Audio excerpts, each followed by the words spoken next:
Mr. Hussain, how are you? Hello, sir. I'm good, sir. Okay, so welcome everyone. Today is very wonderful day, and today we have with us the most amazing personality, Mr. Sadab Hussain. Mr. Hussain has secured All India Rank 1 in CA Final November 2018 exams. He has secured All India Rank 1 in CA Final, and he has also secured rank in Inter also. So right now Mr. Hussain is working in ONGC Limited. ONGC Limited is Maharatna company. So Mr. Hussain, we welcome you and we thank you for giving your precious time to us. Thank you, sir. Today we will be having very wonderful discussion. We will take all the questions from the students, and this session is all about how to secure all India rank in CA final, in even in CS and CM exams. So let's start the session. So sir, how are you? I'm good, sir. Okay, where are you right now? Sir, I'm located in Mumbai. Okay. So my first question, sir कैसा लगता है all India rank 1 किसी इंसान का आता है तो कैसा फीलिंग होता है? Sir amazing sir, it's really very amazing. क्योंकि मतलब कॉन्फिडेंस बहुत बढ़ जाता है, सबको बहुत अच्छा लगता है, फैमिली फ्रेंड्स सब बहुत खुश होते हैं, और बाकी आपको भी पर्सनली बहुत खुश लगता है क्योंकि एक आप वो स्टेज पे पहुंच गए हैं जाकि जहां पर बाकी सब पहुंच नहीं पाते। बहुत रेयर स्टूडेंट्स होते हैं जो सिक्योर कर पाते हैं, तो it's really very wonderful feeling. Yes, मैं ये कहना चाहूंगा, मतलब ऐसा नहीं लगता कि सेलिब्रिटी वाला फीलिंग आता है उस दिन? सर कुछ टाइम के लिए होता है ऐसा, कुछ वक्त होता है कि रिजल्ट एंड उसके 3-4 दिन तक ऐसा लगता है, बाकी फिर सब नॉर्मल भी हो जाता है कुछ टाइम बाद। तो जिस दिन मतलब AIR1 आया था आपका, तो उस दिन तो ऐसा ही लगता है ना, आज उस दिन ऐसी फीलिंग होती है इंसान के अंदर कि आज तो अपन ही भगवान है। यस सर, श्योर, लगता है सर ऐसा कुछ। ओके, सो जी बिल्कुल, क्योंकि किसी भी इंसान का ऑल इंडिया रैंक आता है उस दिन होता क्या है कि सारे मीडिया चैनल्स आना शुरू हो जाते हैं, घर पे सभी का फोन आना शुरू हो जाता है, एंड इवन AIR1 जिसका आता है ना, उनको तो ICI का जो प्रेसिडेंट होते हैं वो पर्सनली फोन करके बोलते हैं। आपको भी फोन आया होगा? यस सर, कॉल आया था ICI प्रेसिडेंट का एंड ही कांग्रेचुलेट मी। सो देखिए स्टूडेंट्स, कितना कितना प्राउड फील होता है जब ICI के प्रेसिडेंट का कॉल आता है और ये इन्फॉर्म करते हैं कि आपका ऑल इंडिया रैंक 1 है। क्या आपको याद है उन्होंने क्या कहा था उस वक्त? उन्होंने बस कांग्रेचुलेट किया मुझे और बोला कि we will meet you in Delhi in annual function and we will honour you, और उन्होंने ऐसा ही कुछ कांग्रेचुलेट किया और बाकी फॉर फ्यूचर के लिए बेस्ट, ऑल द बेस्ट, ऐसा कुछ किया। So, देखिए कितना मजा आता है ना। सो अगला सवाल ये है, मिस्टर हुसैन, क्या आपने सोचा था कि मेरा ऑल इंडिया रैंक 1 आ जाएगा? क्या आपने कभी ऐसा सोचा था? सर सोचा, एक एक्चुअली मेरा पास्ट में ट्रैक अच्छा था, एकेडमिक ट्रैक बहुत अच्छा था, तो मेरा प्लान तो था कि रैंक में आना है। IPCS में भी रैंक था, तो सोचा था कि फाइनल में सिंगल डिजिट रैंक सिक्योर करना है। तो स्टडी उस टाइप से की थी, रैंक 1 एक्सपेक्टेड नहीं था, मतलब प्रिपेयर किया था बट एक्सपेक्टेड नहीं था। बट ऐसा लगता था कि हाँ, इंट्यूशन कभी कभी लगता था कि हाँ रैंक आएगा, but I was not certain कि रैंक 1 या 10, but I was expecting top 50। Okay, so सुना आपने सभी ने कि मिस्टर हुसैन को ऐसा लग रहा था कि उनका रैंक कंफर्म है। ये कॉन्फिडेंस होना चाहिए हमेशा बच्चों के अंदर कि हमारा रैंक आएगा। और ये रैंक उनको क्यों लग रहा था? क्योंकि उनकी प्रिपरेशन में बहुत ज्यादा दम था। आपकी प्रिपरेशन कैसी थी और आपकी पेपर कैसे गए थे? सर पेपर बहुत अच्छे गए थे, सारी प्रिपरेशन बहुत अच्छी थी, सॉलिड। एक्चुअली जब मैं पढ़ता था तभी I used to treat myself like a rank holder. पढ़ता उस तरह से था और ऐसा सोचता था कि अगर कोई रैंक होल्डर होता तो वो कैसे पढ़ता, किसी चीज को कैसे हैंडल करता। सो कुछ इसी तरह से मतलब मेरी पूरी स्ट्रेटेजी थी, क्योंकि सोचा था कि फाइनल में रैंक सिक्योर करना है, एक प्लान था माइंड में पहले से ही। तो प्रिपरेशन बहुत अच्छी थी, एग्जाम भी बहुत अच्छे गए थे। लेकिन जब पहला पेपर अकाउंट्स का हुआ था तो बहुत अच्छा पेपर हुआ था, तो कॉन्फिडेंस और बढ़ गया कि हाँ, लग रहा था कि हाँ सब अच्छा जाएगा, रैंक आएगी। और बाकी 1-2 पेपर, मेरा ऑडिट का पेपर थोड़ा एवरेज गया था, तब थोड़ा डाउन फील हुआ, बट स्टिल मैंने बाकी पेपर को भी फोकस करके अच्छा किया। ओके, सो जैसा आपने सुना सभी बच्चों ने कि अकाउंट का पेपर बहुत अच्छा गया था, लेकिन ऑडिट का पेपर थोड़ा डाउन गया था, बट उन्होंने फिर भी कॉन्फिडेंस लूज नहीं किया। और आप देख सकते हैं कि आपको लगता है कि पेपर थोड़ा लो गया है, थोड़ा खराब गया है, लेकिन ऐसा होता नहीं है। रियल में ऑल इंडिया रैंक 1 भी आ सकता है। सो जरूर कभी हिम्मत मत हारिए, जैसा पेपर जा रहा है जाने दीजिए, क्या पता आपका भी ऑल इंडिया रैंक आ सकता है। सो मिस्टर हुसैन, मैंने आपके बारे में पढ़ा था कि आप जो 11th 12th था, आप हिंदी मीडियम से, मतलब हिंदी मीडियम से थे।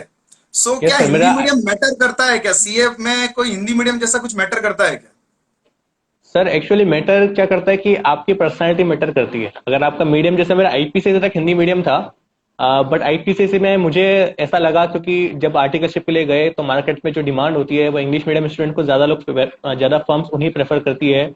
मुझसे इंटरव्यू में पूछते थे कि वेदर, मतलब पूछते थे कि आप इंग्लिश मीडियम हो हिंदी मीडियम हो, और वो ऐसा मुझे फील होने लग गया था कि नहीं यार, इंग्लिश मीडियम की डिमांड ज्यादा है, वो ऐसा मांगते हैं। तो मैंने क्या किया कि उसके बाद से अपने आप को उसके अकॉर्डिंग प्रिपेयर करना शुरू कर दिया। ये चीज इंग्लिश मीडियम में आने की जरूरत मुझे आईपीसीसी में फील हो गई थी, जब मेरे टीचर मुझसे बोलते थे कि Shadab, now you should convert to English medium, because आपको फाइनली जो डिमांड जो है मार्केट में वो इंग्लिश मीडियम वालों की ज्यादा होती है। बट ऐसा नहीं था। उनका कहने का ये मतलब था कि आपकी पर्सनैलिटी अच्छी होनी चाहिए, आपका कम्युनिकेशन अच्छा होना चाहिए, आप इंग्लिश में परफेक्ट होना चाहिए, आपको बोलना आना चाहिए। जरूरी नहीं कि आप बस मीडियम आपका हिंदी है तो आपके ऊपर एक गलत टैग लग गया हो, ऐसा नहीं है बिल्कुल भी। तो मैंने उन्हीं की टीचर की सलाह पर आर्टिकलशिप में ही जो 3 साल मिलते हैं, तब से मैंने इंग्लिश को इम्प्रूव करने में लग गया। आईपीसीसी में भी मैं इंग्लिश और हिंदी दोनों के नोट साथ साथ पढ़ता था, ताकि मेरी इंग्लिश इंप्रूव हो, वोकैब अच्छी हो जाए और ग्रामर और इम्प्रूव हो जाए। तो ऐसे धीरे धीरे फाइनल तक आते आते इंग्लिश भी इम्प्रूव हो गई थी थोड़ा, और बाद में फाइनल कंप्लीट हुआ तो इतने इंटरव्यूज दिए तो कम्युनिकेशन भी थोड़ा इम्प्रूव हो गया, और बाकी वोकैब वगैरह भी इम्प्रूव हो गई। तो फाइनली जब मैं इंटरव्यू के लिए गया कंपनीज के पास, तो वहां पे ऐसा फील नहीं हुआ कि मैं हिंदी मीडियम से हूँ या मुझ में कोई कमी रह गई ज्यादा। तो मतलब वो चीज हैंडल हो गई बाद में। तो मेन चीज क्या होता है कि आपको अपने आप को चेंज करना होता है। ऐसा नहीं होता कि आपके ऊपर टैग लग गया कि आप आरबीएससी से हो या हिंदी मीडियम से हो तो आप आगे कुछ नहीं कर पाओगे। सो बहुत वैसे तो मुश्किल होता ही है ना, आप आईपीसीसी में हिंदी मीडियम से और उसके बाद सीधा फाइनल के अंदर इंग्लिश मीडियम, तो उसके बावजूद आपका ऑल इंडिया रैंक 1। सो मुश्किल तो हुआ होगा, आपने इस चीज को कैसे हैंडल किया? क्योंकि काफी ये बच्चे क्या होते हैं, हमारे पास भी आते हैं, काफी बच्चे मैं देखता हूँ हिंदी मीडियम का ये सोचते हैं कि यार हिंदी मीडियम से तो हम सीए नहीं कर सकते, इनके मन में एक ये धारणा होती है। सो उनकी थोड़ी धारणा जो है आप चेंज कीजिए, क्योंकि आपने वो हासिल किया है, कैसे किया वो बच्चों को थोड़ा बताइए। हाँ, ये सर, मैं आईपीसीसी में मुझे टीचर ने जब बोला था कि आपको चेंज करना चाहिए आपका मीडियम, आपको मतलब आगे बढ़ना चाहिए, क्योंकि मार्केट में इंग्लिश मीडियम जो इंग्लिश स्पीकिंग स्टूडेंट्स की डिमांड ज्यादा है, मीडियम से फर्क नहीं पड़ता। तो तब मैंने क्या, मुझे भी रियलाइज होने लगा, क्योंकि जब मैं सराउंडिंग्स देखता था, टीचर पढ़ाते थे तो इंग्लिश में पढ़ाते थे, और ऑब्वियसली ऐसा फील होने लग जाता है। तो तब मैंने भी क्या किया कि नोट्स में लेता था, तब दोनों लेता था, इंग्लिश और हिंदी दोनों लैंग्वेज के। सर को मैंने बोला कि sir, I am preparing for English and I need notes in English too. तो उनके लिए कॉस्ट ज्यादा थी, पर स्टिल उन्होंने मुझे मैनेज किया, हेल्प किया, उन्होंने मुझे दोनों लैंग्वेज में नोट्स अवेलेबल कराए।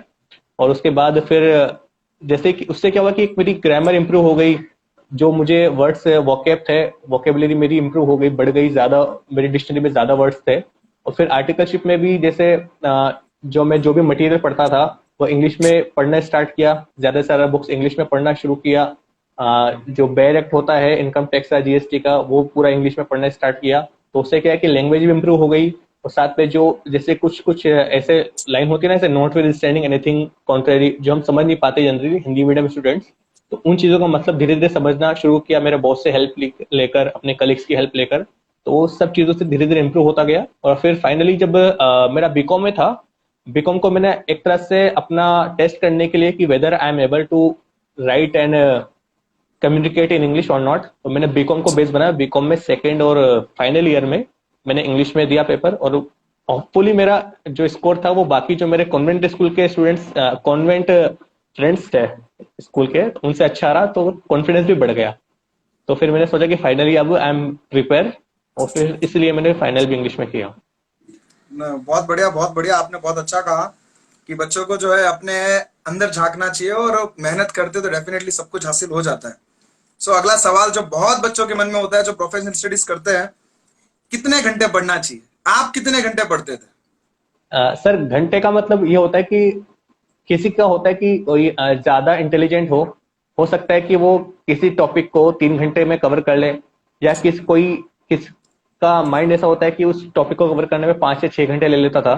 ठीक है, लाइक जैसा मेरा था, मैं 12 से 13 घंटे पढ़ता था।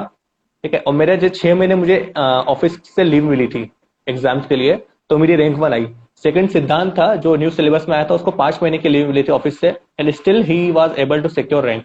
तो वो डिपेंड करता है पर्सन टू पर्सन। वो ब्रिलियंट ज्यादा है, इसलिए वो कम टाइम में अच्छे मार्क्स सिक्योर कर पाया। तो उस चीज का फर्क पड़ता है। जनरली मेरा स्केड्यूल तो ऐसा था कि मैं 12 घंटे से 13 घंटे डेली पढ़ लेता था। और टाइम क्या कि ऐसा स्लॉट बुक किए हुए थे 3 या 4 घंटे का। एक टाइम 3 या 4 घंटे पढ़ता था, उसके बाद थोड़ा वॉक पे चले जाता था, थोड़ा स्नैक्स वगैरह ले लेता था, थोड़ा अपने आप को, ताकि डिप्रेशन ना हो, कूल रहे अपने। और फैमिली से थोड़ा बातचीत करता था बीच बीच में, ताकि अपने आप को थोड़ा स्ट्रेस को मैनेज कर पाए, कंट्रोल कर पाए, वरना ऐसा होता है कि बहुत बोरिंग सा फील होने लग जाता है। 12 13 घंटे सफिशियंट होते हैं एक एवरेज। जैसे मेरा भी क्या है कि just I am above average, I am not like a brilliant student. तो वो सफिशियंट था मेरे लिए। कोई स्टूडेंट बहुत ब्रिलियंट होता है, उसके लिए ऐसा होता है कि वो 12 घंटों को 9 या 10 घंटे में कवर कर सकता है, तो उसके लिए वो अप्रोप्रिएट है। Okay. It depends on person to person. Person to person. Okay. So बच्चों सुनिए, सदाब जी ने क्या कहा कि घंटे से कोई मतलब नहीं करता। कि कोई बच्चा होता है कि वो 20 घंटे पढ़ता है, कोई बच्चा होता है जो 8 घंटे पढ़ता है, कोई बच्चा होता है 4 घंटे पढ़ता है। सो डिपेंड करता है कि बच्चे को कैसे उन जो आवर्स है उनको कैसे यूटिलाइज करता है। सो हमें जो भी हम आवर्स में पढ़ रहे हैं, जिस घंटे में हम पढ़ रहे हैं, कितने घंटे भी पढ़ रहे हैं, हमें ये करना चाहिए कि उसके अंदर हम उसको यूटिलाइज कैसे करते हैं। जैसा मिस्टर हुसैन ने कहा कि वो उस टाइम को यूटिलाइज करते थे और इवन मैनेज करते थे टाइम को, कैसे 12 13 घंटे तो पढ़ लिया, उसके बाद अपने पेरेंट्स से बात करना, घर वा फैमिली मेंबर से बात करना, थोड़ा घूम कर आना, वॉक लेना। इससे क्या होता है, माइंड हमारा एकदम पीसफुल रहता है, काम रहता है। जितना आप सीए के एग्जाम्स में काम रहेंगे, ठंडे रहेंगे, उतने आपके रिजल्ट्स इंप्रूव होंगे। तो ये बात जरूर सीखिए मिस्टर हुसैन से। मिस्टर हुसैन, काफी बच्चों के मन में ये रहता है जब एग्जाम आती है ना, जब जैसे एग्जाम पास आती है, और हर बच्चे के साथ होता ही है जनरली, वो डिप्रेशन में आ जाते हैं बहुत ज्यादा कि भाई अरे एग्जाम आ रही है। और जिसमें तो सीए की एग्जाम तो मतलब एक तरह से वो हाइप हो गई, सीए की एग्जाम तो लगता है बहुत मतलब बहुत टफ है। सो ये बच्चों के मन में डर आता है, तो उसको कैसे उनको हैंडल करना चाहिए? सर, डर आने का सिंपल सा रीजन होता है। तो पहला एक रीजन हो सकता है कि लेक ऑफ स्टडी। अगर आपने अच्छे से पढ़ाई नहीं की, पहला रीजन तो ये है, तो डर आएगा, ऑब्वियसली है। तो पहला तो इस चीज को इंश्योर करो कि आपकी प्रिपरेशन शुरू से अच्छी हो, एक प्रॉपर प्लान हो, कोचिंग वगैरह कंप्लीट हो गई आपकी, और एक दो बार आप रिविजन कर चुके हो। अगर आपका प्रिपरेशन सही रहेगी तो डर आएगा, but still it can be manageable. अगर आपकी प्रिपरेशन नहीं है, फिर डर आएगा, वो वाजिब है डर आना, उसका कुछ नहीं कर सकते। तो अगर आप प्रिपेयर हो, उसके बाद भी डर आ रहा है, तो उसका सिंपल सा एक फंडा है। मैं भी क्या करता था, मुझे भी ऐसे सितंबर अक्टूबर आया था, तब मुझे भी डर स्टार्ट हो गया था कि यार एग्जाम आ रहे हैं, डर लग रहा है। तो मैं क्या करता था उस टाइम, अपना जितना ज्यादा हो सकता है एमटीपी सॉल्व करता था, टेस्ट देता था। और टेस्ट में सपोज करो अगर टेस्ट में अच्छे मार्क्स आ जाते थे, तो डर अपने आप खत्म हो जाता था। ऑन द वेरी मोमेंट जब आप चेक करते थे अपने आप को, कॉपी चेक करते थे आईसीआई के सजेस्टेड आंसर से, और लगता है कि यार अपना 70-80% बैठ रहा है सही, तो डर आपका गायब हो जाएगा। नहीं बैठेगा तो डर आना वाजिब है। अपने कुछ कमी है उसको इम्प्रूव करो, उसके बाद फिर आप बैठोगे ना पढ़ने, डर नहीं रहेगा। फिर आपको एक रहेगा कि नहीं यार आगे भी पढ़ना है, ग्रिड रहेगा आपको पढ़ने का कि नहीं आगे इतना भी कवर करना है, ये कवर करना है, वो कवर करना है। तो इस तरह से मैनेज करना पड़ेगा आपको। जितना टेस्ट दोगे उतना डर कम हो जाएगा। मेरे केस में ये था, मैं टेस्ट सीरीज बहुत देता था। मैंने ऑलमोस्ट लास्ट 4-5 अटेम्प्ट के एमटीपी आईसीआई की वेबसाइट से डाउनलोड करके घर में रखे हुए थे, और बाकी जो भी कोचिंग्स वगैरह थी मैं सबसे बोरो करके पेपर सारा टेस्ट देता था। दूसरा है कि एक अपना मेंटल पीस पे ध्यान देना जरूरी है। मेंटली जितने आप कूल रहेंगे उतना बेनिफिशियल रहेगा। तो आप जितना ज्यादा हो सके बाहर घूमने जाइए, अपने फ्रेंड्स के साथ टाइम बिताइए। ऐसा नहीं होता कि आप बिल्कुल 20 घंटे पढ़ रहे हैं, ऐसा नहीं, पॉसिबल नहीं है। मतलब ऐसा हर चीज का एक टाइम होता है ना, कि पढ़ाई भी जरूरी है, तो दोस्तों के साथ घूमना भी जरूरी है, कहीं बाहर जाना भी जरूरी है, मूवी देखना भी जरूरी है। तो उस टाइम को भी आपको मैनेज करना आना चाहिए। मैं क्या करता था, डेली आधा एक घंटा घूमने जाता था डेली अपने फ्रेंड्स के साथ इवनिंग में। तो इवनिंग वॉक से भी क्या है कि फ्रेंड्स से बातचीत करते हैं, तो उससे रिलैक्स फील होता है। तो मेरे फ्रेंड्स क्या है कि सीए कोई नहीं था, ज्यादातर फ्रेंड्स मेरे आइदर इंजीनियर्स हैं। तो क्या है कि उनसे बात करेंगे तो आउट ऑफ टॉपिक हम बात करते हैं हमेशा, कभी भी बुक से रिलेटेड बात नहीं कर पाते थे। तो उससे क्या है कि और बेनिफिशियल रहता है वो हमारे लिए। Okay. आप तो कोटा सिटी से हैं, और कोटा के अंदर तो मतलब हम अगर गली में, कोई भी गली में अगर बोलेंगे, चिल्लाएंगे थोड़ा सा, तो वहां से इंजीनियर बाहर निकल के आएगा। ऐसी यस सर। सिटी में एक सीए करना कितना कठिन होता है। सो वो बताइए कि ऐसी सिटी जहां पे सब इंजीनियर से, आपके आजू बाजू में आपने जैसे कहा कि फ्रेंड्स मेरे भी इंजीनियर थे, कोटा में तो एनवायरमेंट ही है, क्योंकि ऑल ओवर इंडिया के बच्चे वहां पे आते हैं इंजीनियरिंग करने के लिए। तो क्या वहां पे सीए का एनवायरमेंट है, और आपने ऐसी क्या अलग मेहनत करी कि जो इंजीनियरिंग बैकग्राउंड से आपको अलग लेके गया था? सर एक्चुअली मेरा टारगेट सबसे पहले ये होता है कि 10th क्लास होता है हमारा, जो पॉइंट होता है टर्निंग पॉइंट हमें चूज करना होता है। तो वहाँ पे सिंपल सा अगर ऑब्जर्व करेंगे तो मतलब एक लाइक मिडिल क्लास फैमिली का स्टूडेंट सब कुछ एनालिसिस करता है, हर चीज को एनालाइज करता है कि क्या इंजीनियरिंग की कोर्स हम एक्चुअली मैं कोटा से, तो हमें पता है कि व्हाट कि होता क्या है एक्चुअली। वहाँ पे इतने स्टूडेंट्स आते हैं, ओनली 4 या 5% स्टूडेंट्स होते हैं जो सिलेक्ट हो पाते हैं। मतलब सीट भी कितनी लिमिटेड होती है, 900 के आसपास सीट लिमिट होती है IIT की। तो और बाकी स्टूडेंट्स होते हैं जो उस 900 या 1000 सीट्स में नहीं आ पाते, तो बाकी वो दर दर प्राइवेट कॉलेजेस में इधर उधर जाना पड़ता है उनको। सॉरी, 9000 सीट होती है, तो उनको इधर प्राइवेट कॉलेज में जाना पड़ता है, और वहां से क्वालिफाई होने के बावजूद भी उनको फिर जॉब वगैरह मार्केट नहीं मिल पाती, और प्रॉब्लम्स आती है। सबके साथ नहीं होता, कोई ऐसे भी होते हैं कि जो प्राइवेट कॉलेज में भी करके बहुत अच्छा कर पाते हैं, वो उनका खुद का पर्सनल, उनकी पर्सनैलिटी कुछ अलग होती है। तो ओके। एक्चुअली एक एवरेज स्टूडेंट के लिए जैसे मैं था, तो मुझे थोड़ा वो लगता था कि नहीं यार, ये बेटर ऑप्शन नहीं है। इतना कॉस्ट है वहां पे, आप मतलब आपका ईयरली कॉस्ट 2 से 3 लाख रुपए कॉस्ट बैठ जाता है, उसके बाद में रिटर्न पता नहीं कितना होगा, कोई श्योर नहीं है। अपना सीए को सबसे सस्ता कोर्स है, और कितना अच्छा है, आप देख सकते हैं कि कितना ज्यादा कितनी हाइट्स आप अचीव कर सकते हैं, ये आप पे डिपेंड करता है। तो वो चीज एनालाइज करके कि यार सीए में अपना स्कोप भी ज्यादा है, मार्केट में कोई रिजर्वेशन भी नहीं है, जॉब भी अच्छी मिल जाती है, और दूसरा ये कि पूरा ग्लोबली कमेंसुरेट है। अगर आप ग्लोबली कहीं भी आप जाके जॉब कर सकते हैं, काम कोई भी कंसल्टेंसी है, सब कुछ। इसलिए मैंने कॉमर्स को चुना पहला, और सीए करने का भी यही रीजन था। तो और कोटा में क्या है कि कोचिंग सीए की भी अवेलेबल है, ऑनलाइन क्लासेस अवेलेबल है, और बाकी लोकल जो क्लास होती है फिजिकल क्लास, वो अवेलेबल नहीं है। उसमें थोड़ा प्रॉब्लम आता है, क्योंकि जो अंडरस्टैंडिंग होती है, एक जो टीचर फिजिकल क्लास होती है और एक लाइव होती है, तो फर्क बहुत होता है। बट स्टिल एक्चुअली करना था, तो मैनेज हो जाता है धीरे धीरे। सही है। सो बिल्कुल सही कहा, जैसे कि आपने कहा अभी कि इंजीनियरिंग के अंदर रिटर्न ऑन इन्वेस्टमेंट नहीं है। हमारी सीए की लैंग्वेज में इसे रिटर्न ऑन इन्वेस्टमेंट कहते हैं, कि रिटर्न ऑन इन्वेस्टमेंट को जो बच्चे सुन रहे हैं, भाई रिटर्न ऑन इन्वेस्टमेंट का मतलब क्या होता है, जितना हमने इन्वेस्टमेंट किया उसके ऊपर अपन ने कितना परसेंटेज कमाया। आज सीए की बात करें तो इसके अंदर तो बहुत ज्यादा return on investment, I don't think कि कोई दूसरे कोर्स में इतना भी होता है। सो मतलब जनरली शायद कितना 1.5-2 लाख रुपए खर्चा लगता है टोटली पूरे सीए कोर्स के अंदर, और उसके बाद जब आपकी जॉब लगती है तो लाखों में होती है, और उसमें भी ऑल इंडिया रैंक अगर आ गया, वो भी AIR 1 आ गया, सो बहुत मतलब सोने पे सुहागा हो गया। सो जो भी बच्चा है, आप कोई भी चीज करे, चाहे आप इंजीनियरिंग करे चाहे आप सीए करे, डेफिनेटली जो भी करे बस मन लगा के कीजिए। उसका रीजन ये कि जब भी आप कोई चीज मन लगा के करते हैं, तो उससे होता क्या है कि उसके अंदर हमें बहुत ज्यादा मजा आता है उस कोर्स को करने में, और हम जो सक्सेस है उसकी हाइट्स को मतलब छू सकते हैं। ओके। सो एक सबसे इंपॉर्टेंट सवाल जो होता है बच्चों के मन में, कि हमारा स्टडी प्लान कैसा होना चाहिए। स्टडी प्लान मतलब एक एक दिन में 2 सब्जेक्ट पढ़ना चाहिए, 3 सब्जेक्ट पढ़ना चाहिए, 4 पढ़ना चाहिए, या फिर 4 घंटे के स्लॉट में पढ़ना चाहिए, 2 घंटे के स्लॉट में पढ़ना चाहिए, वो बताइए जरा, आप कैसे पढ़ते थे सर वो चीजों को? पर्सन टू पर्सन वो भी डिपेंड ही करता है, बट मेरा ऐसा प्लान होता था कि मैं डेली 3 सब्जेक्ट लेता था एक साथ।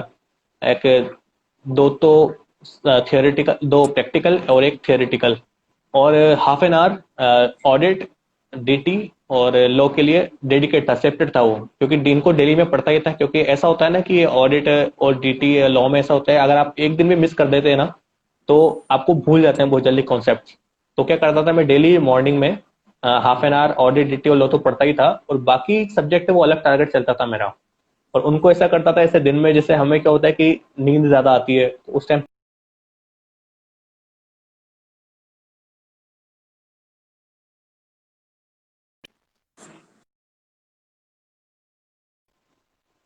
तो इस तरह से मैनेज किया हुआ था। और मेरा टारगेट ये होता था कि मैं 15 दिन का प्लान बनाता था, 2 सब्जेक्ट को कंप्लीट करना होता था मेरा जनरली।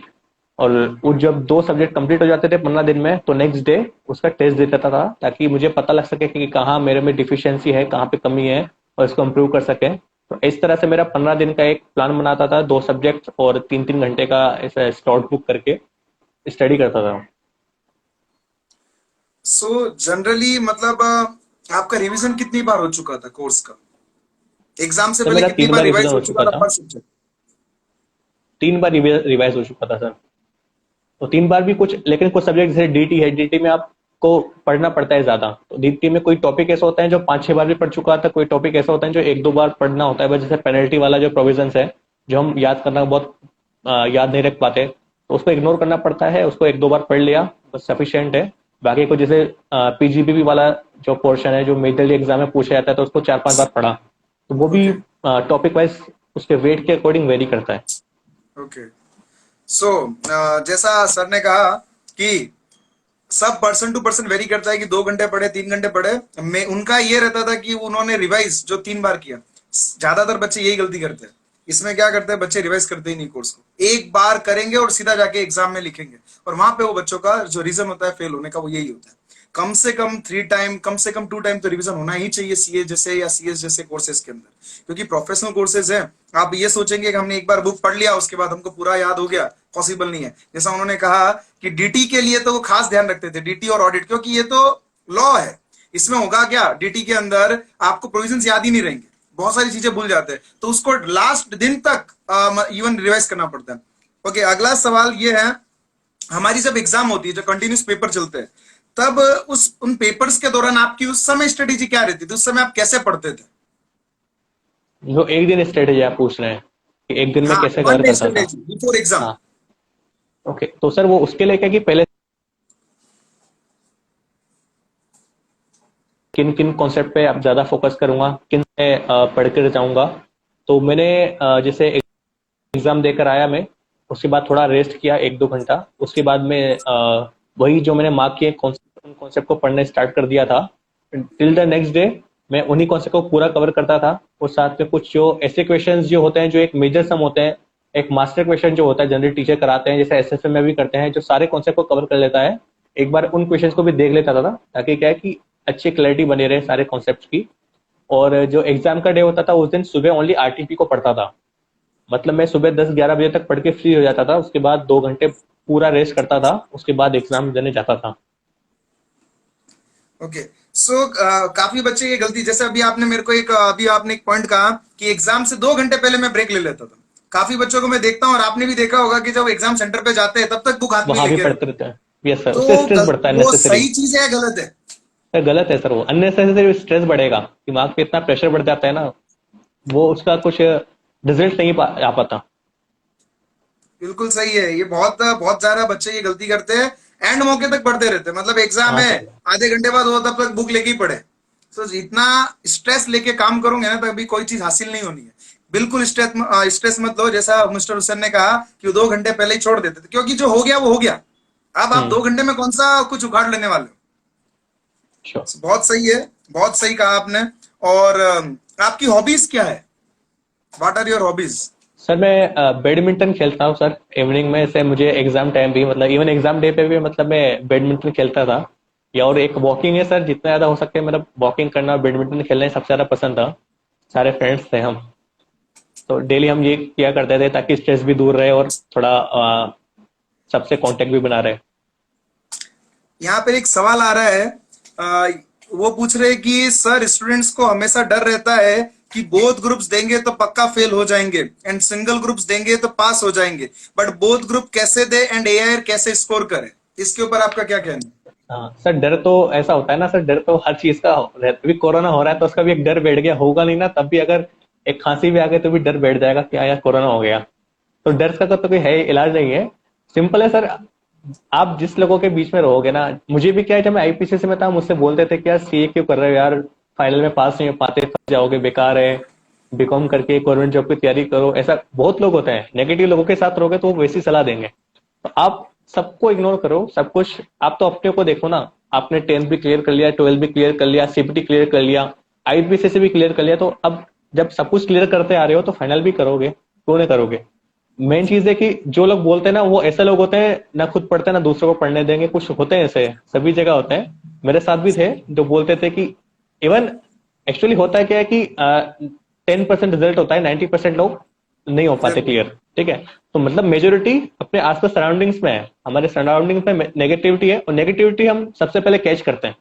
ये हमारा टेंडेंसी होता है, ह्यूमन बिहेवियर होता है। तो मेन चीज है, इन लोगों को बोल रहे हैं, लोगों को बोलने दो, आप अपना काम करो, बोनो ग्रुप के लिए अप्लाई करो, अपनी प्रिपरेशन को अच्छा रखो, जितना ज्यादा हो सके फोकस रहो अपने आप पर। मुझे भी कई लोग बोलते थे कि नहीं यार तू क्या, मतलब कोई ऐसा बोलता है जैसे आपने आईटीसी में रैंक आ गई, आपको हवा में उड़ रहा है, फाइनल में तो फेल हो जाएगा। ऐसा बहुत लोग होंगे, आपको क्रिटिसाइज करेंगे, आपसे बोलेंगे, पर ठीक है बोलने दो ना, वो अच्छा है।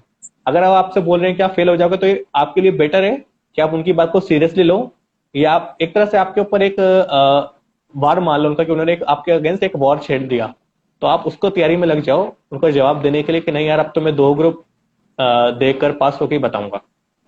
अच्छी चीज है, कोई बहुत क्रिटिसाइज कर रहा है, आपको बोल रहा है, तो बहुत अच्छा लगता है।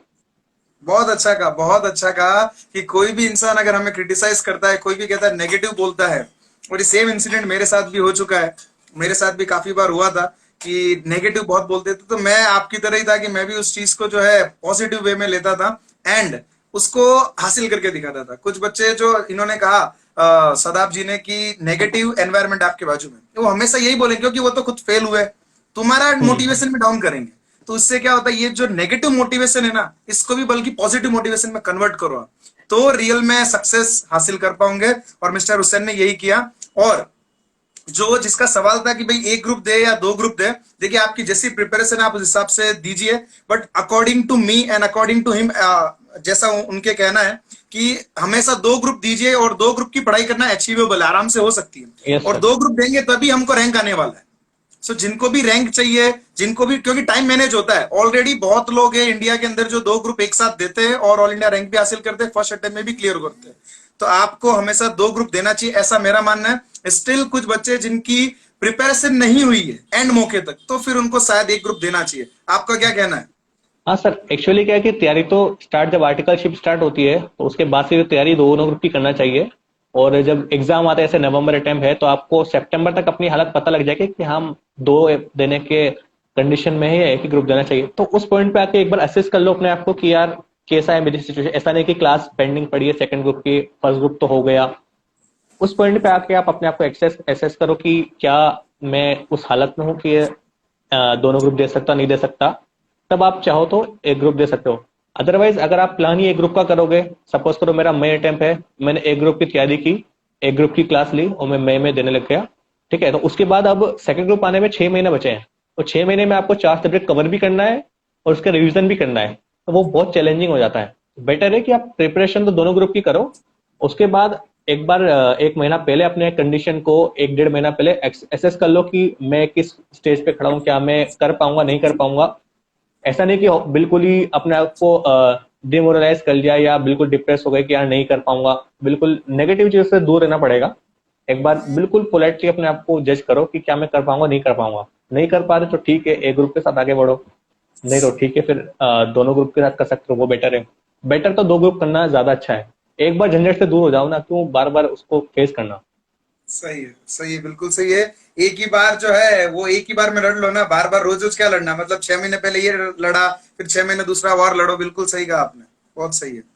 ओके, ऐसी आपकी लाइफ में कोई ऐसा इंसिडेंट जो आपकी लाइफ का एक, मतलब वो कहते हैं ना, कुछ होते हैं पॉइंट हमारी लाइफ के अंदर, ऐसे पॉइंट आते हैं जो पूरा गेम चेंज कर देते हैं, हमारी लाइफ चेंजिंग जो होते हैं हम्म। पॉइंट्स, ऐसे क्या थे आपकी लाइफ में? ऐसा कोई इंसिडेंट आया हाँ कभी? सर, मेरा मतलब मैं जैसे 8 क्लास में हुआ था सर मेरे साथ।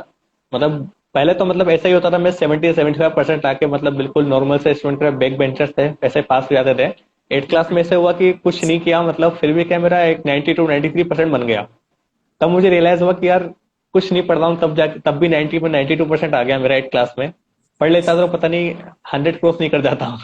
तो उस पॉइंट पे मुझे रियलाइज हुआ कि यार ठीक है, दिमाग दिया भगवान ने, ऊपर वाले ने, अल्लाह ने, तो उसको यूज करो अच्छे से, हो सकता है कि आगे जाके कुछ बन जाए। तो उस पॉइंट पे आके मैंने स्टार्ट किया सीरियसली, मैंने पढ़ाई को लिया, और उसके बाद सीधे सीधे अपने जो ट्रैक पे है उसको बढ़ाता गया, टारगेट को बढ़ाता गया। जैसे 8 क्लास में मेरा 92 था, और डिस्ट्रिक्ट में मैं रैंक लाने से बच गया था, मतलब 2-3 मार्क्स मेरे कम रह गए थे।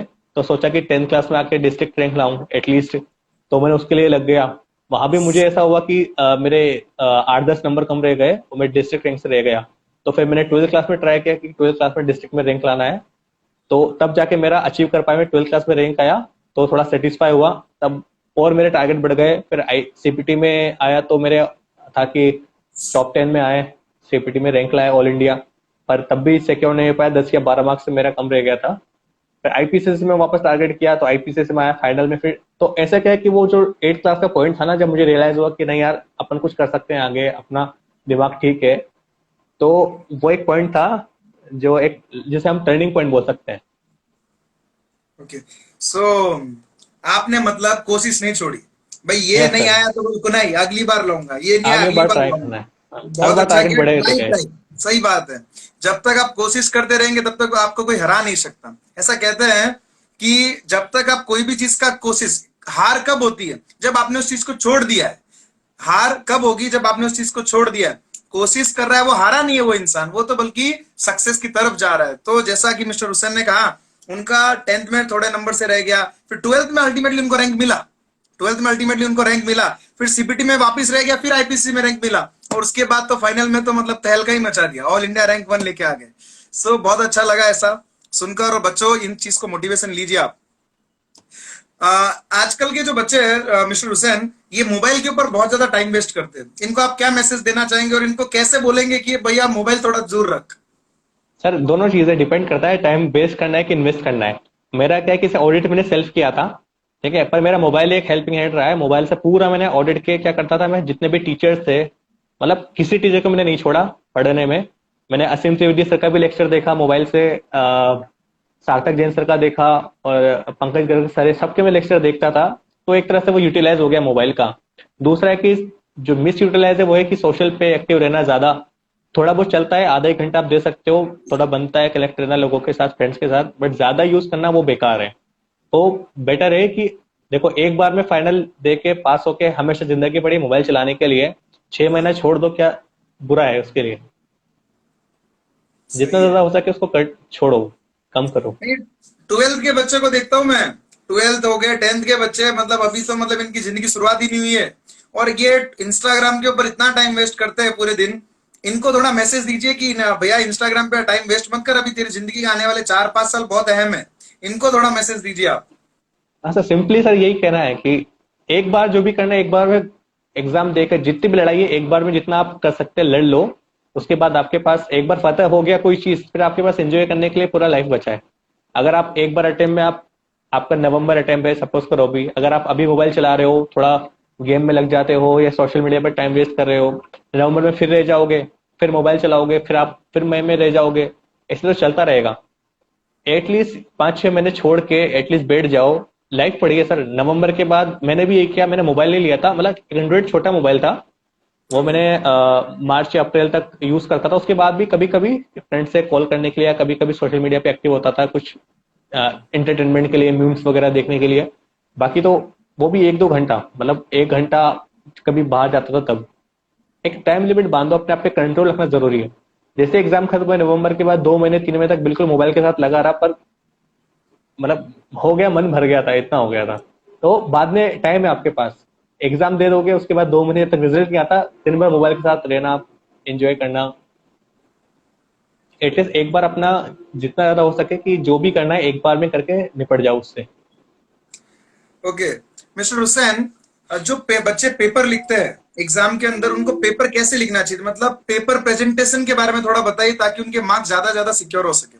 हमने ओके, देखा है काफी बच्चों का रैंक जो है सिर्फ कुछ नंबरों से छूट जाता है। डेफिनेटली वो बच्चे दिमाग से तो बहुत तेज होंगे, लेकिन कहीं ना कहीं पेपर प्रेजेंटेशन में उनकी कोई मिस्टेक रही होगी। सो हम्म। आपने कैसे पेपर प्रेजेंट किया था ताकि ताकि आपका ऑल इंडिया रैंक हासिल हुआ है? और एक और क्वेश्चन है जो इसी के साथ हम मर्ज कर देते हैं। बच्चे सीए या सीएस सीएमए के अंदर पेपर छोड़ देते हैं या उनका पेपर छूट जाता है, ये 90% बच्चों के साथ होता है। अकाउंट्स हुआ, एसएफएम हुआ, डीटी हुआ, इनका पेपर छूट जाएगा। 10-15 मार्क तो नॉर्मल है, और बच्चे ऐसा बोला यार 10 मार्क छूटा तो कोई बड़ी बात नहीं है, 90 का लेकर। आपका क्या कहना है इसके बारे में? हाँ सर, पहले मैं पूरा बताता हूँ एग्जाम की क्या होना चाहिए। जब जब वो 3 घंटे का मैं पूरा आपको स्टोरी बताता हूँ क्या होता है। जी तो बिल्कुल। 3 घंटे के लिए सबसे पहले तो क्या है कि जैसे आप पहले तो आपको उसकी तैयारी करनी पड़ेगी 3 घंटे बैठने की। एक्चुअली क्या होता है, हमारी आदत नहीं होती 3 घंटे बैठना। हम पढ़ते हैं ना घर पे, तो आधा घंटा तो कभी ऐसे बैठेंगे कभी वैसे बैठेंगे, तो हमारी आदत नहीं होती कि एक बार एक ही पोजीशन में 3 घंटे तक बैठ लें। तो सबसे पहले तो जरूरी है कि एमटीपी सोल्व करना घर पे बैठकर। जितना ज्यादा हो सके उतने ज्यादा एमटीपी सॉल्व करो। आईसीआई की वेबसाइट पे जितने भी हैं पुराने, जितना आप कर सकते हैं। मैंने लास्ट के 3 या 4 अटेम्प्ट के एमटीपी डाउनलोड किए थे और सारे उसका प्रिंट वगैरह ऑफिस से लेकर मैं रखा हुआ था अपने पास। ऑफिस का भी पूरा यूटिलाइज किया है मैंने, छोड़ा नहीं है। तो उसको एग्जाम आ रहे थे जब अक्टूबर सितंबर में लग गया था उसके पीछे। और उसमें क्या करता था मैं, टारगेट ये बनाता था कि मेरा पेपर पहले हाफ में, फर्स्ट हाफ में एटलीस्ट 40 मार्क्स मेरे सिक्योर हो जाए। मतलब ओके आउट ऑफ 116 मार्क्स मैं दो ऐसे क्वेश्चन को चूज करता था जो सबसे इजी है, क्योंकि दो क्वेश्चन एंड एक 8 नंबर का क्वेश्चन, 3 क्वेश्चन हो गए। 40 मार्क्स से ऐसे क्वेश्चन को चूज करो जो सबसे इजी और आप कर सकते हो 1 घंटे के अंदर अंदर। तो पहले 1 घंटे में उन क्वेश्चन को सिलेक्ट कर लो आप, जो आपको 15 मिनट मिलते हैं पढ़ने के लिए पेपर को, उसमें ऐसे क्वेश्चन को सिलेक्ट कर लो जिससे आपको 40 मार्क्स मिल जाएगा। तो आपका एक टेंशन तो दूर हो गया 1 घंटे में। जैसे आपने अगर मान लो कि 1 घंटे में कर लिया ना, हो सकता है 5-10 मिनट ऊपर नीचे हो जाए, मेरे साथ भी हुआ था कभी कभी, तो वो चलता है। जैसे आपको वो हो जाएगा, आपको मतलब एक बहुत रिलीफ मिलेगा आपको। आप मतलब बहुत आपको लगेगा कि नहीं यार, अपन तो एटलीस्ट पास तो हो गए। अब मेरे को आगे की तैयारी करनी है, ओवरऑल 200 मार्क्स 50% सिक्योर करना है।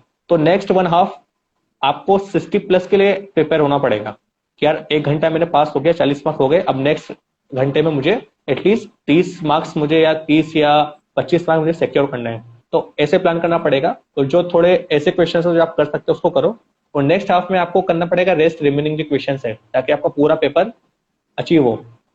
तो ये चीज तभी पॉसिबल होगी जब आप एमटीपी दोगे घर बैठ के, 3 घंटे आप करोगे।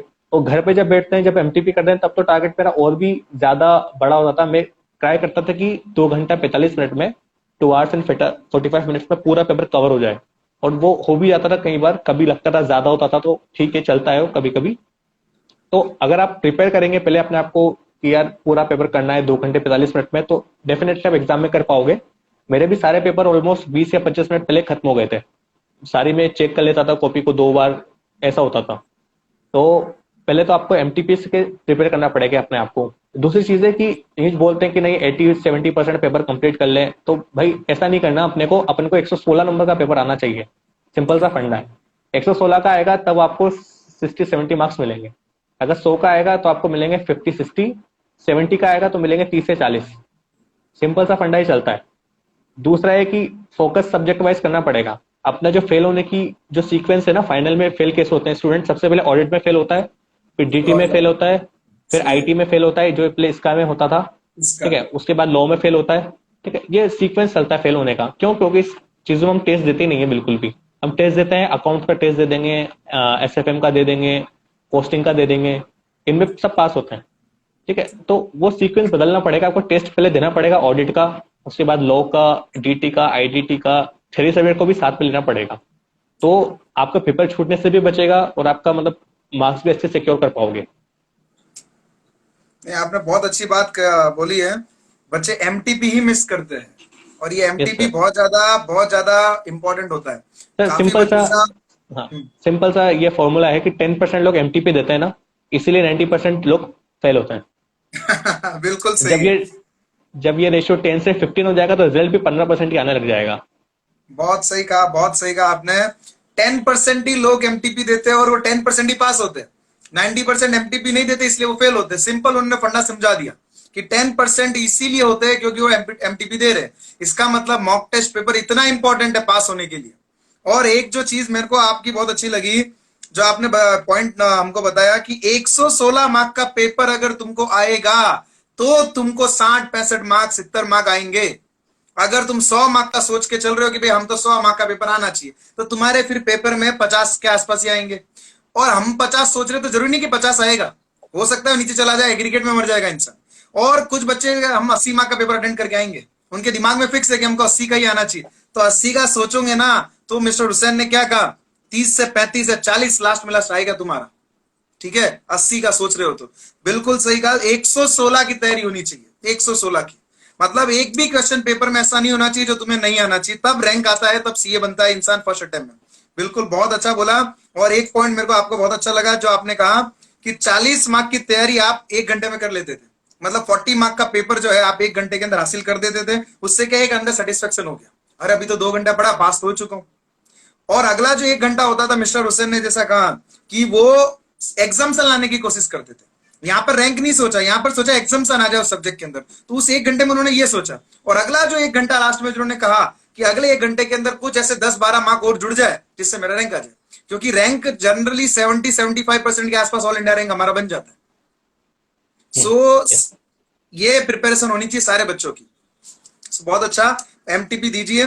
पेपर प्रेजेंटेशन कैसे करना चाहिए, मतलब क्या वो स्केल और थियरी का पेपर जैसे जनरली होता है उसके अंदर बच्चे क्या करते हैं, भर भर के लिखते हैं? आपको क्या लगता है 4 पेज भरना ज्यादा आसान है, या नहीं एक सर, 1.25 पेज 1.5 पेज के अंदर पॉइंट जो है पॉइंट वाइज लिखना चाहिए, टू द नहीं पॉइंट सर, लिखना चाहिए? मेरे साथ भी हुआ था कि ऑडिट के पेपर में हमारे टाइम पे एक क्वेश्चन आया था, 6 मार्क्स का था। मैंने उसमें 4 लाइन लिखा था सर, 4 लाइन लिखा था और आंसर बिल्कुल परफेक्ट था। तो ऐसा होता है कि कई कई क्वेश्चंस जो होता है ना कि पास्ट पेपर में से उठा के दे दिया, किसी को वेट ज्यादा दे दिया, चलता है वो। आप तो सिंपल सा जो उसका क्रक्स है, जो आंसर एक्चुअल उसको लिख दो। ऐसा नहीं कि हम पूरा 2 पेज भरे, 3 पेज, तो पेज से कुछ नहीं है।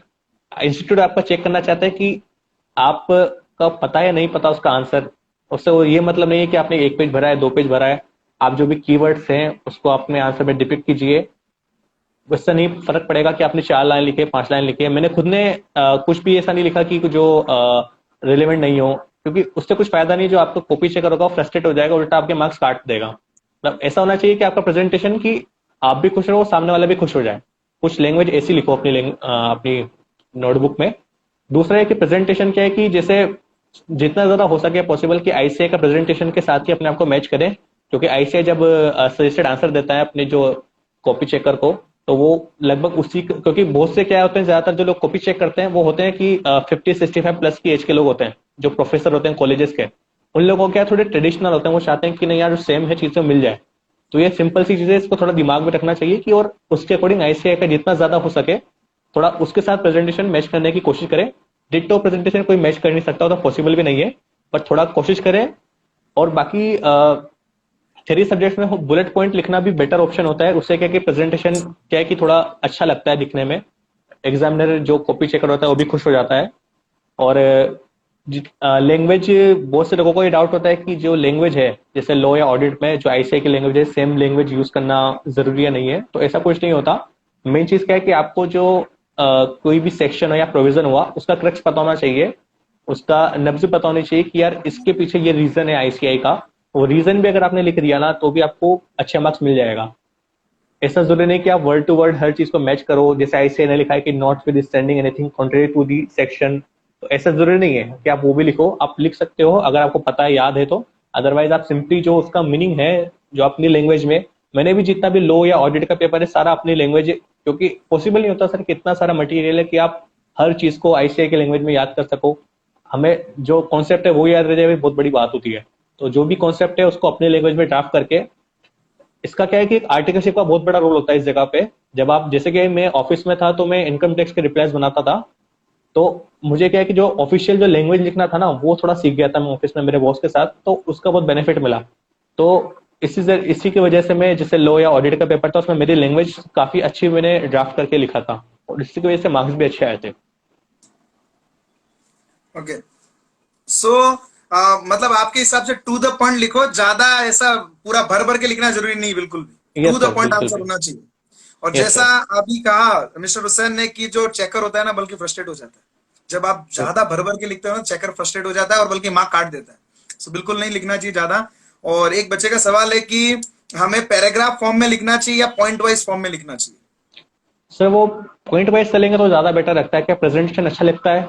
और मतलब ऐसा कुछ फिक्स फॉर्मूला नहीं है कि पैराग्राफ नहीं ले सकते या बुलेट पॉइंट में लिखना जरूरी है। वो डिपेंड करता है आपको जैसा अच्छा लगता है, जैसा सुटेबल लगता है। और किसी किसी कोई चीज ऐसी होती है, कहीं सेक्शन ऐसा होता है जो पैराग्राफ में ही होता है, उसको आप पॉइंट में नहीं लिख सकते, तो आप पैराग्राफ यूज करना पड़ेगा। कहीं कुछ चीजें होती है जैसे कि कुछ जैसे इसका में होता था कि कैरेक्टरिस्टिक्स ऑफ क्लाउड कंप्यूटिंग, तो पॉइंट में लिखता था तो पॉइंट में लिखना पड़ेगा उसको। तो वो डिपेंड करता है हर चीज के ऊपर। हमें आईसीआई की स्टडी मॉड्यूल ज्यादा प्रेफर करनी चाहिए या जो ऑथर्स की जो बुक्स आती है वो प्रेफर करनी चाहिए ज्यादा? सर डिपेंड, मतलब मेन चीज है आईसीआई को बेस बना के चलो। आईसीआई ने जो दिया है एटलीस्ट ट्राई करो कि वो सब कुछ चीज कवर हो जाए। बेस रखो आईसीआई को, क्योंकि वही है, मतलब एक तरह से वही हमारा गॉड है सीए के लिए। तो उसको जो दिया है एक तरह से, हमारी जो बुक है वो बाइबल है हमारे लिए, जो आईसीआई का स्टडी मैट है, तो उसको पढ़ो, उसी को बेस बना के। बाकी जो टीचर है, टीचर सारे अच्छे होते हैं सर, ऐसा नहीं होता कि ये टीचर बेस्ट है, नहीं वो टीचर बेकार है, ये टीचर सही है। सारे टीचर का अपना अपना फंडा होता है पढ़ाने का, सब टीचर को पढ़ो और बेस को बना के रखो एक बुक को। आईसीआई की बुक को बनाओ या आपके टीचर की बनाओ। मैं आईसीआई की बुक पे ज्यादा इसलिए बेस बनाता हूँ क्योंकि अल्टीमेटली हमें उसी को चेक करवाना है अपनी कॉपी, इसलिए मैं आईसीआई को बेस बना के पढ़ता था। बाकी टीचर में आप ऐसा होता है, कई बार मैंने ऐसे स्टूडेंट को देखा है जो क्या करते थे कि नहीं मैंने तो कोचिंग जैसे ऑडिट, जैसे एफ आर में मैंने प्रवीण शर्मा सर की कोचिंग ली, तो मैं नहीं प्रवीण शर्मा सर के नोट्स देखूंगा, मैं बाकी किसका नहीं देखूं। मैंने कोचिंग ली थी, मैंने, मेरा उल्टा केस था सर। जैसे सब मेरा डीटी का बताता हूँ, मैं डीटी में मैंने कोचिंग ली थी, मैंने कोटा में ली थी रेजोनेंस से। ठीक है, कोचिंग के बाद में क्या किया, जब सेल्फ स्टडी करने लगा रिवीजन करने के लिए, तो मैंने यूट्यूब पे वीजे लर्निंग डेस्टिनेशन जो वीजी सर है उनके लेक्चर भी देखता था, भोर बुराना सर है उनके लेक्चर भी देखता था, मुंबई में एज ए नेक्स्ट एजुकेशन में आरिश खान सर है उनके लेक्चर भी देखता था। मतलब किसी टीचर को नहीं छोड़ना, जितना ज्यादा हो सके उतना अपने को, क्योंकि सबसे कुछ ना कुछ मिलता है नया। ज्ञान हो सकता बटोरो। है कि एक चीज, हाँ एक चीज को पढ़ने के 5 तरीके होते हैं ना, तो क्या अलग अलग टीचर से 5 तरीके पता लगेंगे आपको, और आपको जो सबसे कन्वीनियंट मेथड है एग्जाम में, पता नहीं आपको वो याद आ जाए किसी एक टीचर का, तो बेटर है कि हर चीज को पढ़ो। सही, बिल्कुल सही कहा। ओके, एक स्टूडेंट का सवाल यह है कि ओके हम ठीक है, एक जो है मैं एक सवाल देख लेता हूँ। ओके, जनरली एक सवाल है, हम उसके बाद जो व्यूअर्स है उनका भी क्वेश्चन आंसर लेंगे। सो एक कॉमनली मेड एरर्स जो बच्चे करते हैं, और आप क्या सजेस्ट करें कि बच्चे ये गलतियां नहीं करें। Which are the commonly made errors by the students, and what you would suggest that they should not make such kind of errors in order to secure rank or in order to clear the exams? Sir सबसे common error तो यही है कि MTP नहीं देते। MTP Okay. जितना ज्यादा हो सके टेस्ट देना जरूरी है अपने आप को। दूसरा होता है कि ये एक, जैसे कुछ थ्योरी सब्जेक्ट को इग्नोर करते हैं ज्यादातर स्टूडेंट, थ्योरी सब्जेक्ट को क्या डेली नहीं पढ़ते। ऐसा होता है कि जैसे ऑडिट पढ़ लिया, आज हमने 10 दिन ऑडिट का प्लान था, ऑडिट पूरा पढ़ लिया, अब उसको रख दिया, अब नेक्स्ट मंथ उठाएंगे, नेक्स्ट मंथ सब कुछ जीरो हो गया। वो आपको क्या डेली पढ़ना ही पड़ेगा। मेरा भी ये था, मैं ऑडिट तो मतलब एक तरह से मैं सबसे टॉप पे रखता था। ऑडिट को मैं हाफ एन आवर डेली मेरा होता था, देता था आधा घंटा, और एक डीटी को देता था, ताकि उनसे क्या होता है कि लिंकेज बना रहना बहुत जरूरी है। क्योंकि फेल होने का सीक्वेंस मैंने बताया ना, सबसे पहले बंदा ऑडिट में फेल होता है, फिर डीटी में फेल होता है, फिर लॉ में फेल होता है। तो It is in correct. Subject को मेन चीज है कि दूसरों की कमियों से सीखना है अपने को, जो दूसरे जो फेल हो रहे हैं ना उनसे सीखना है। मुझसे भी जब मैंने बोला कि जैसे मेरा सबसे पहले मैंने भी F R S F M की जो सब क्लास लेते हैं वैसे मैंने लिया, उसके बाद मैंने ऑडिट की क्लास सेल्फ स्टडी स्टार्ट कर दी। सब लोग मुझसे बोलने लगे कि शायद क्या है, ऑडिट तो बाद में पढ़ना चाहिए, अभी से पढ़ जाओगे बाद में भूल जाओगे। ठीक है, तब मेरा प्लान पर कुछ और था। मैंने क्या किया, जब मैंने स्टार्ट किया तो मैं उससे लिंकेज बना रहा, इसलिए ऑडिट में शायद पास भी होऊं। अगर बाकी लोगों की तरह मैं सबसे एंड में ऑडिट पढ़ता तो फिर बाकी लोगों की तरह सबसे एंड में रह जाता मैं ऑडिट में। रीजन यही है सिंपल सा, ऑडिट सब लोग बोलते हैं कि लास्ट के 6 महीने में पढ़ेंगे पास हो जाएंगे, और लास्ट के 6 महीने को धोखा दे जाते हैं। थ्योरी सही है। सब्जेक्ट को प्रायोरिटी पे रखना जरूरी है, क्योंकि ऐसा होता है ना, अगर आप अकाउंट्स एसएफएम में 60 या 60 मार्क्स लिया, दोनों में 60 और ऑडिट में दोनों में रह गए, तो बात बराबर हो गई। एटलीस्ट सही है। ऐसा होना कि दोनों में 55 चारों में लिया तो ज्यादा बेटर रहेगा। बहुत सही कहा। और देखिए, ऐसे जब हम ऐसे व्यक्ति के साथ मिलते हैं ना, जो जिसने खुद ने हासिल किया है, तब हमें ये सब जो गुण रहस्य है वो पता चलते हैं। सो आपने जो बताया कि बच्चे ये गलती करते हैं, एमटीपी नहीं देते, थियरी पेपर को मिस करते हैं, प्रैक्टिकल के ऊपर ज्यादा जोर देते हैं, पेपर में ढंग से प्रेजेंटेशन नहीं करते हैं, so ये एरर्स होती है। मेनली सबसे बड़ी एरर तो तुम्हारी मोबाइल की यही है भाई। जो भी बच्चे हैं, ये मोबाइल थोड़ा इनको अवॉइड करो। 2-3 साल अगर मोबाइल नहीं वापरोगे, ज्यादा तो कुछ होने वाला नहीं है, ये दो दोस्ती तीन तेरी साल भी रहने नहीं सर, वाली है। 6 महीना छोड़ना है बस, 5-6 महीना छोड़ देंगे इनफ है। एटलीस्ट बिल्कुल एग्जाम से 5-6 महीना पहले बहुत है। बिल्कुल बिल्कुल बिल्कुल। बिल्कुल आप मोबाइल, जो भी बच्चे हैं भैया, छोड़ दोगे कुछ होना नहीं है, ये दुनिया इधर ही रहने वाली है। सो बहुत अच्छे, आपने रैंक हासिल किया है। देखिए, आपसे तो बहुत सारी चीजें हैं जो हम सीख सकते हैं, बच्चे सीख सकते हैं, क्योंकि ऑल इंडिया रैंक हासिल करना सीए के अंदर कोई छोटी मोटी बात नहीं है। सो ये कुछ एरर होती है जिनके ऊपर बच्चे जरूर फोकस कीजिए आप। एंड देखिए, एक सवाल जो यहाँ पे दिख रहा है, द हुसैन साहब करके कोई है, उनका सवाल है कि सर हम सीए बन तो जाते हैं, लेकिन सर हम कैंपस प्लेसमेंट को कैसे फेस करें, वहां पर हम हमसे कंपनीज क्या क्या एक्सपेक्ट करती है, मतलब क्या क्वेश्चंस किस टाइप के आते हैं, और कैंपस प्लेसमेंट को इन शॉर्ट इंटरव्यू को कैसे फेस करें, इनका क्वेश्चन ये है। सिंपल सा इंटरव्यू के लिए सबसे पहले तो अपना, जैसे मैंने बताया पहले, कि अपना इंग्लिश स्पीकिंग पे थोड़ा अभी से आपको फोकस करना होगा। ऐसा बिल्कुल ऐसा नहीं कि बिल्कुल फ्लुएंट चाहिए। अगर आप वर्किंग भी बोलते हैं, जैसे मेरा भी एक वर्किंग लेवल ही है, तो मैं बोलता हूँ मैं भी एक वर्किंग लेवल तक ही अच्छा बोल पाता हूँ। तो एटलीस्ट आप एक वर्किंग लेवल तक बोल सके, क्योंकि आप फ्रेशर है तो आपसे इतना ज्यादा एक्सपेक्ट नहीं करते। वो इतना ही एक्सपेक्ट करते हैं कि आपसे जो आपने पढ़ा है एटलीस्ट वो आपको अच्छे से प्रूव कर पाओ। वो आपसे कुछ केस स्टडी पूछ सकते हैं, आपसे स्टडी से रिलेटेड ही आपकी डीटी के बुक से कुछ केस स्टडी उठा के पूछ लें, तो आपको एटलीस्ट उतना प्रिपेयर होना पड़ेगा।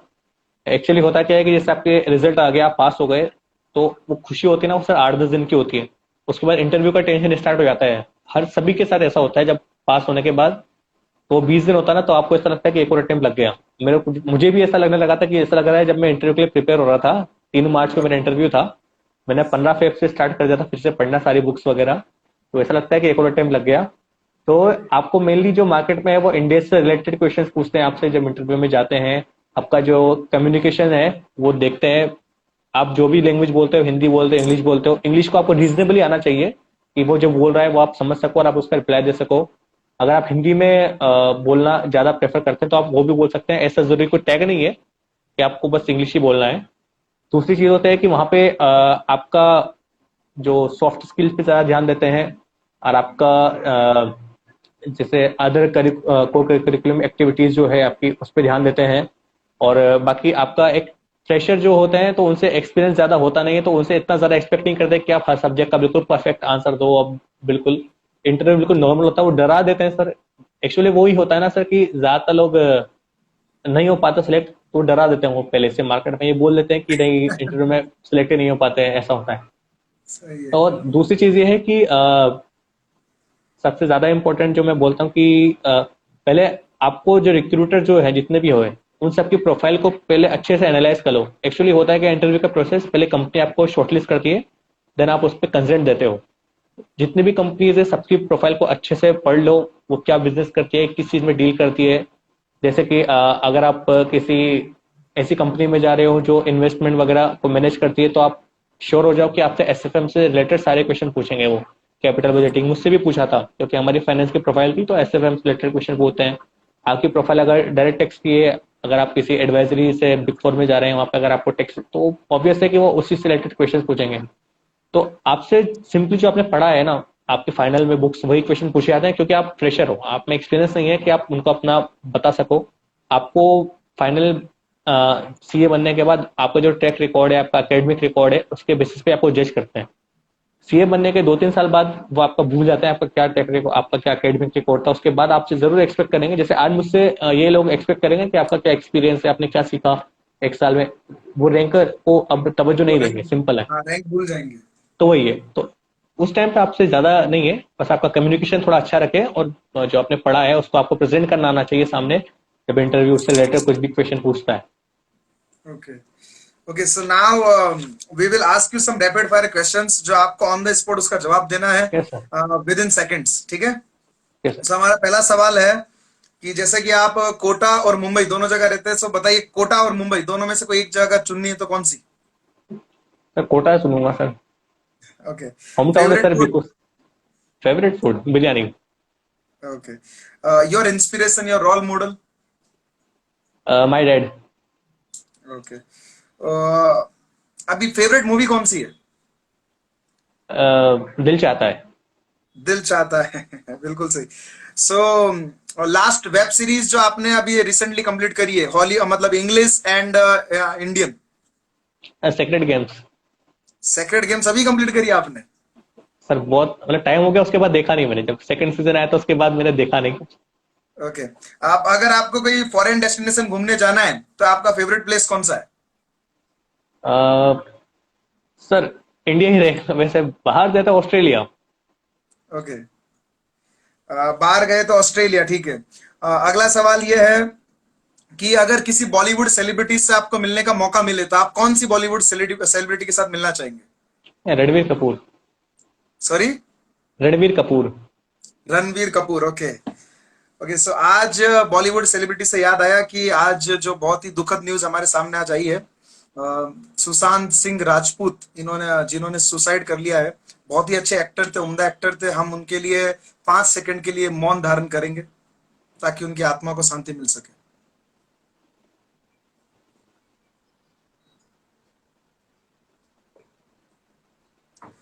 ओम शांति शांति शांति। सो बहुत ही दुखद न्यूज न्यूज था आज का ही। ओके, अगला एक हमारे पास 5 मिनट और है, 5 मिनट और है। सो हम ये पूछना चाहेंगे, अब बच्चों के थोड़े सवाल ले लेते, देख लेते क्या बच्चे पूछना चाहते हैं। हाँ, एक सवाल जो मेरा है और सारे बच्चों का ये भी है, जॉब और बिजनेस, जॉब करना चाहिए या बिजनेस करना चाहिए आफ्टर बिकमिंग सीए? सर वो डिपेंड करता है कि आप क्या करना चाहते हैं। जो आपका मन करा वो कीजिए, बेटर है। जैसे किसी को लगता है कि नहीं बिजनेस अच्छा है, किसी का फैमिली बिजनेस होता है ऑलरेडी, वो अगर वो चाहता है कि उस चीज में आगे लगा रहे, जरूरी अगर आप सीए इज लाइक क्वालिफिकेशन, ये अलग से वो नहीं है कि पोस्ट नहीं है CA. CA is just to, मतलब एजुकेशन का पर्पज ही क्या था कि आपको क्वालिफाई करना है, कि आपको बताना है कि क्या चीज होता है, किस चीज को कैसे कैलकुलेट करते हैं, इंटरेस्ट कैसे कैलकुलेट करते हैं, टैक्स कैसे कैलकुलेट करते हैं। तो क्वालिफिकेशन है, ये कोई डिजिग्नेशन नहीं होगी आपकी, नहीं आपको जॉब करना है, नहीं आपको बिजनेस करना है। ये एक क्वालिफाई हो गए आप, आपके ऊपर डिपेंड है। अगर आप जॉब पसंद है तो जॉब कीजिए, ओके, बिजनेस है तो बिजनेस कीजिए। ठीक है। अगला सवाल है कि सर आर्टिकलशिप अगर हम छोटी फॉर्म से करते हैं तो क्या उसका मैटर बहुत ज्यादा मैटर करता है क्या? सर मैं भी मतलब छोटी हमारी फर्म से इंटरव्यू में उसका आर्टिकलशिप फर्क किया था। पड़ेगा क्या?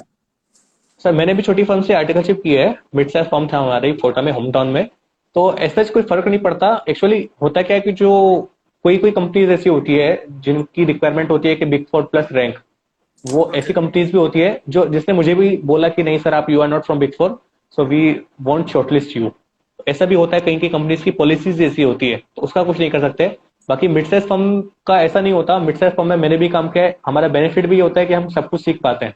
लाइक अभी हम, मुझे डायरेक्ट टैक्स का भी एक्सपीरियंस था, जीएसटी का भी था, कंपनी ऑडिट का भी था, और बाकी जो टीडीएस वर्क जो भी होता है, फाइनेंस का, तो सब कुछ सीखने को मिलता है। तो बेनिफिट भी होता है। लगता है हमें लोगों को सब में यही लगता है, जितने भी हम मीडियो का जो भी है, सबको ये फील होता है कि नहीं यार बाद में प्रॉब्लम आएगी प्रॉब्लम आएगी। ऐसा कुछ नहीं होता। ज्यादातर लोग, जैसे मैंने भी तो मेरे साथ कई सारे ऐसे लोग हैं जो मिड साइज फर्म से थे, इनको जॉब मिला है अच्छी कंपनीज में। तो ऐसे कोई फर्क नहीं पड़ता। बस ये इंश्योर करना चाहिए कि आप जो भी कर रहे हैं, जो भी सीख रहे हैं, उसमें आप परफेक्ट हो। ऐसा नहीं हो कि आप अपने रिज्यूम में लिखते हैं कि sir I am handling direct tax proceeding, और वो आपसे सेक्शन 153 उठा के पूछ ले कि ठीक है आपने 153 में आपकी कभी रेड पड़ी है, या आपसे कुछ ऐसा सिंपल आपसे असेसमेंट से रिलेटेड कोई भी क्वेश्चन पूछ ले हैं, आपसे ट्रांसफर प्राइसिंग से रिलेटेड कोई भी क्वेश्चन पूछ लें, आप बोल दो नहीं सर हमें तो नहीं पता। ऐसा नहीं होना चाहिए। आप जो भी बने बिल्कुल ट्रूली आप उसको बताएं इंटरव्यूअर को। अगर आप, जैसे मैं जैसे मैंने इंडियस नहीं पढ़ा था, मैं ओल्ड सिलेबस से था, इंटरव्यूअर ने मुझसे क्वेश्चन पूछा इंडिया से रिलेटेड, मैंने सिंपली बोल दिया कि sir I M fresher, I have not experience in Indians, I am from old syllabus also. तो उसने मुझसे क्वेश्चन नहीं पूछा, सिंपली उसको फ्रेंकली बोल दो आप। ओके मिस्टर हुसैन, हम आपसे केवल 10 मिनट और लेना चाहेंगे, 10 मिनट। Yes sir. प्लीज आप सेकंड एक जो है हमारा सेकंड लाइव सेशन स्टार्ट करते हैं, क्योंकि इंस्टाग्राम पे केवल 1 आवर की लिमिट होती है। सो 10 ओके मिनट सर। और लेंगे आपसे। Okay sir, sure sir. Okay.